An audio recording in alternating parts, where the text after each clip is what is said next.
2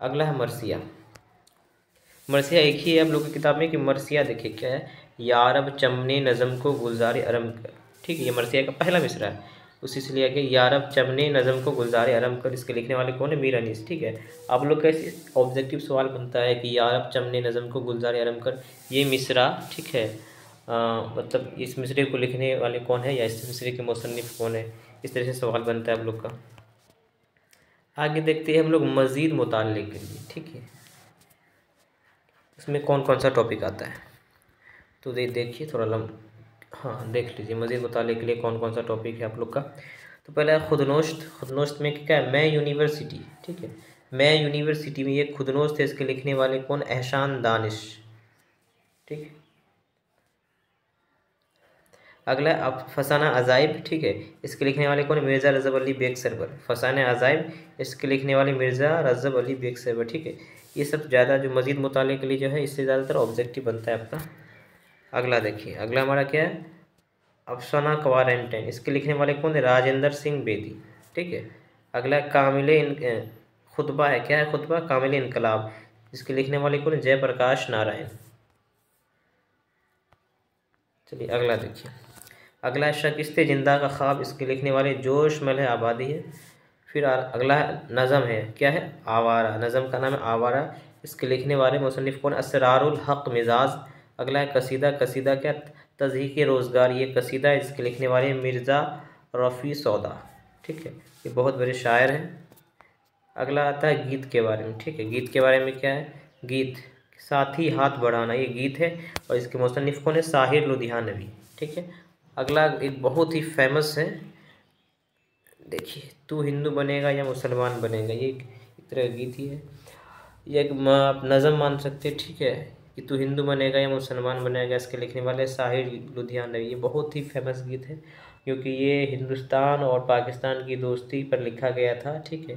जैसे इसके चंद मिसरे ये है, पूछ तू हिंदू बनेगा ना मुसलमान बनेगा, इंसान की औलाद है इंसान बनेगा, अच्छा है अब तक तेरा कुछ नाम नहीं है, तुझ पर किसी मज़हब का कोई इल्ज़ाम नहीं है, तू बदले हुए वक्त की पहचान बनेगा, इंसान है इंसान की औलाद बनेगा, तो मतलब ये हिंदुस्तान पाकिस्तान की दोस्ती पर लिखा गया, ठीक है।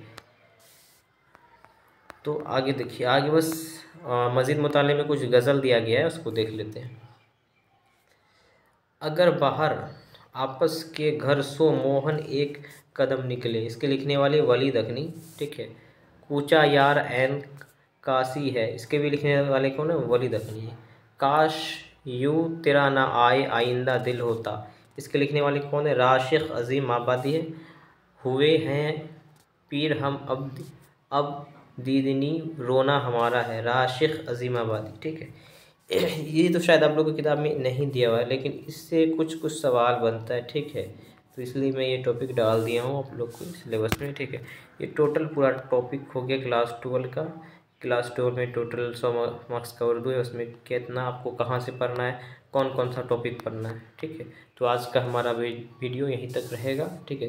तो हम लोग मिलते हैं अगले वीडियो में, और आखिरी बार मैं छोटी सी गुजारिश करूँगा आप लोग से, आप लोग अगर हमारे चैनल पर पहली बार विजिट किए तो हमारा चैनल सब्सक्राइब करें, और वीडियो पसंद आए तो लाइक करें, कमेंट करें, शेयर करें, और अपने दोस्तों तक ज़रूर शेयर करें।